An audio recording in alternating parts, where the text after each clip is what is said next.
dangling over the side, but never a ripple did he make, not he. He was looking out with his pale lamp-like eyes for blind fish, which he grabbed with his long fingers, as quick as thinking. He liked meat too. Goblin, he thought good, when he could get it, but he took care they never found him out. He just throttled them from behind. If they ever came down alone anywhere near the edge of the water, while he was prowling about. They very seldom did, for they had a feeling that something unpleasant was lurking down there, down at the very roots of the mountain. They had come on the lake when they were tunneling down long ago, and they found they could go no further. So there their road ended in that direction, and there was no reason to go that way, unless the great goblin sent them. Sometimes he took fancy for fish from the lake, and sometimes neither goblin nor fish came back. Actually, Gollum lived on a slimy island of rock in the middle of the lake. He was watching Bilbo now from the distance with his pale eyes like telescopes. Bilbo could not see him, but he was wondering a lot about Bilbo, for he could see that he was no goblin at all. Gollum got into his boat and shot off from the island, while Bilbo was sitting on the brink, altogether flummoxed at the end of his way and his wits. Suddenly up came Gollum and whispered and hissed, "Blessings and splashes, my precious. I guess it's a choice feast, at least a tasty morsel I'd make us. Gollum." And when he said Gollum, he made a horrible swallowing noise in his throat. That is how he got his name, though he always called himself my precious. The Hobbit jumped nearly out of his skin when the hiss came in his ears, and he suddenly saw the pale eyes sticking out at him. "Who are you?" he said, thrusting his dagger in front of him. "What is he, my precious?" whispered Gollum, who always spoke to himself, though never having anyone else to speak to. This is what he had come to find out, for he was not really very hungry at the moment, only curious. Otherwise he would have grabbed first and whispered afterwards. "I am Mr. Bilbo Baggins. I have lost the dwarves, and I have lost the wizard, and I don't know where I am. And I don't want to know, if only I can get away." "What's he got in his hand, sis?" said Gollum, looking at the sword, which he did not quite like. "A sword, a blade which came out of Gondolin," said Gollum, and became quite polite. "Perhaps you sit here and chats with it a bit, see, my precious? It like riddles, perhaps it does it?" He was anxious to appear friendly, at any rate for the moment, and until he found out more about the sword and the Hobbit, whether he was quite alone really, whether he was good to eat, and whether Gollum was really hungry. Riddles were all he could think of. Asking them, and sometimes guessing them, had been the only game he had ever played with other funny creatures sitting in their holes in the long, long ago, before he lost all his friends and was driven away alone and crept down into the dark under the mountains. "Very well," said Bilbo, who was anxious to agree until he found out more about the creature, whether he was quite alone, whether he was fierce or hungry, and whether he was a friend with goblins. "You ask first," he said, because he had not time to think of riddle. So Gollum hissed, "It has roots, as nobody sees. It's taller than trees. Up it goes, and yet never grows." "Easy," said Bilbo. "Mountain, I suppose." "Does it guess easy? It must have a competition with us, my precious. If Precious asks and it doesn't answer, we eat it, my precious. If it asks us and we doesn't answer, then we does what it wants, and we show it the way out, yes." "All right," said Bilbo, not daring to disagree, and nearly bursting his brain to think of riddles that could save him from being eaten.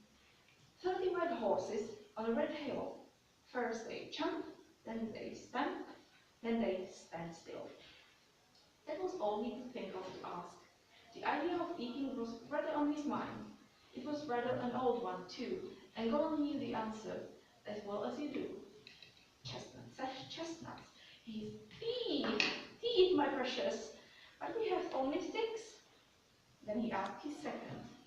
"Voiceless it cries, wingless flutters, toothless bites, mouthless mutters." "Half a moment," cried Bilbo, who was still thinking uncomfortably about eating.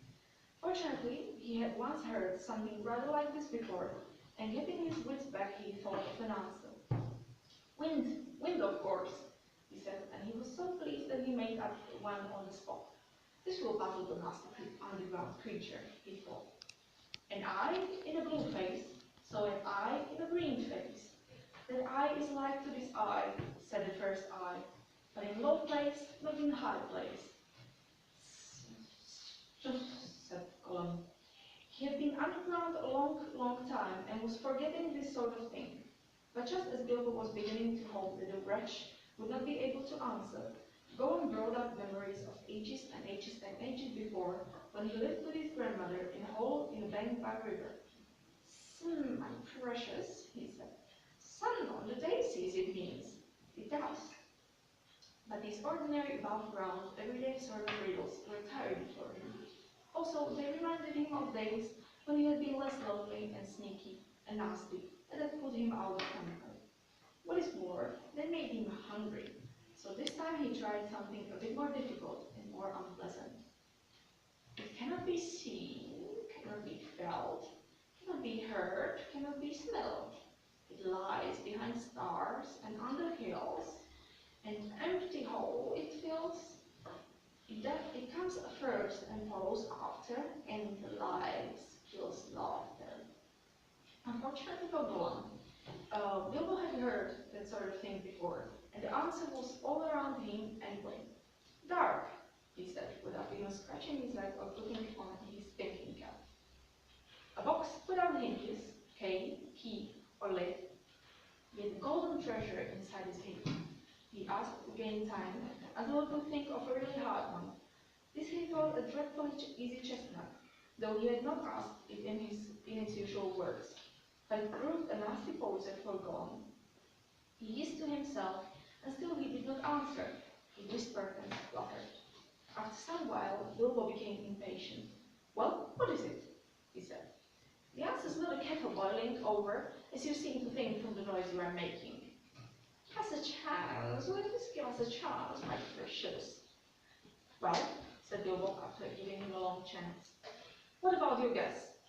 But suddenly Gollum remembered thieving from nests long ago and sitting under the river bank, teaching his grandmother to suck eggs. Yes, eggs it is.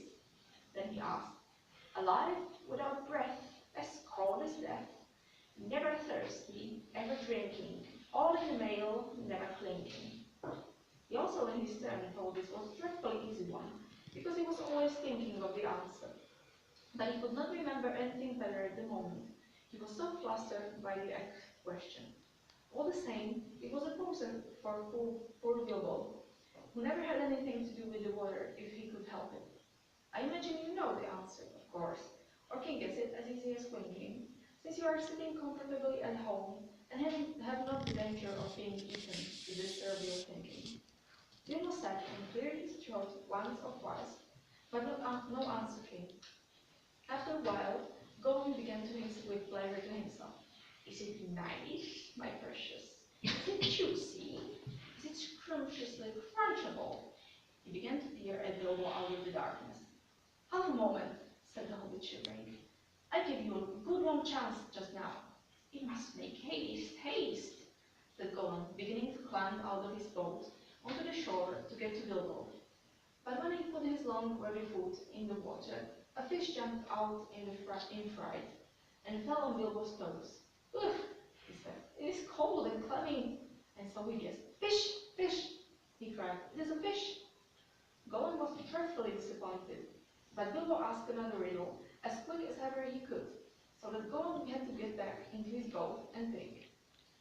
No legs lay on one leg, 2 legs sat on 3 legs, 4 legs got some. It was not really the right time for this riddle, but Bilbo was in a hurry. Gollum might have had some trouble guessing it if he had asked it at another time. As it was, talking of fish, no legs was not so very difficult, and after that the rest was easy. Fish on a little table, men at table sitting on a stool, the cat has the bones. That of course is the answer, and Gollum soon gave it. Then he thought the time had come to ask something hard and horrible. This is what he said. This thing, eroding the bars, birds, bees, trees, flowers, gnaws iron, bites steel, grinds hard stones beneath us, lays skin, stones, and beats high mountain down. Poor Bilbo sat in the dark, thinking of all the horrible names of all the giants and ogres he had ever heard told of in tales, but not one of them had done all these things. He had a feeling that the answer was quite different, and that he ought to know it, but he could not think of it. He began to get frightened, and that is bad for thinking. Gollum began to get out of his boat. He slapped into the water and paddled to the bank. Bilbo could see his eyes coming towards him. His tongue seemed to stick in his mouth. He wanted to shout out, "Give me more time! Give me more time!" But all that came out with a sudden squeal was, "Time! Time!" Bilbo was saved by pure luck. But that, of course, was the answer. Gollum was disappointed once more, and now he was getting angry and also tired of the game. It had made him very hungry indeed. This time, he did not go back to the boat. He sat down in the dark by Bilbo. That made the Hobbit most dreadfully uncomfortable, and he scattered his wits. "It's got to ask us a question, my precious. Yes, yes, yes. Just one more question to guess. Yes, yes," said Gollum. But Bilbo simply could not think of any question with the nasty white gold thing sitting next to him and pawing and poking him. He stretched himself, he pinched himself, so he could not think of anything. Ask us," said Gollum. Bilbo pinched himself and slapped himself, gripped on his little sword. He even felt in his pocket with his other hand. There he found the ring he had picked up in the passage and forgotten about. "What have I got in my pocket?" he said aloud. He was talking to himself, but Gollum thought it was a riddle, and he was frightfully upset. Not fair," he hissed. "It isn't fair, my precious, is it? Ask us what is causing masters of faces." Bilbo seeing what had happened, and having nothing better to ask, stuck to his question. "What have I got in my pocket?" he said loudly. "You must give us 3 guesses, my precious, 3 guesses." "Very well, guess away," said Bilbo. "Pencils," said Gollum. "Wrong," said Bilbo, who had luckily just taken his hand out again. "Guess again," said Gollum, more upset than ever. He thought of all the things he kept in his own pockets: fish bones, goblin's teeth, wet shells, a bit of bat wing, a sharp stone to sharpen his fangs on, and other nasty things. He tried to think what other people kept in their pockets. "Knife," he said at last. "Wrong," said Bilbo, who had lost his some time ago. "Last guess." Now Gollum was in a much worse state than when Bilbo had asked him the egg question. He hissed and spluttered and rocked himself backwards and forwards and slapped his feet on the ground and wriggled and squirmed, until he did not dare to waste his last guess. "Come on," said Bilbo. "I'm waiting." He tried to sound bold and cheerful, but he did not feel at all sure how the game was going to end, whether Gollum guessed right or not. "Time is up," he said. "Strength or nothing," shrieked Gollum, which was not quite fair, working in 2 guesses at once. "Both wrong," cried Bilbo, very much relieved, and he jumped at once to his feet, put his back to the nearest wall, and held out his little sword. He knew, of course, that the riddle game was sacred and of immense antiquity, and even wicked creatures were afraid to cheat when they played with it. But he felt he could not trust this slimy little thing to keep any promise at a pinch. Any excuse would do for him to slide out of it. And after all, the last question had not been a genuine riddle according to the ancient laws. But at any rate, Gollum did not at once attack him.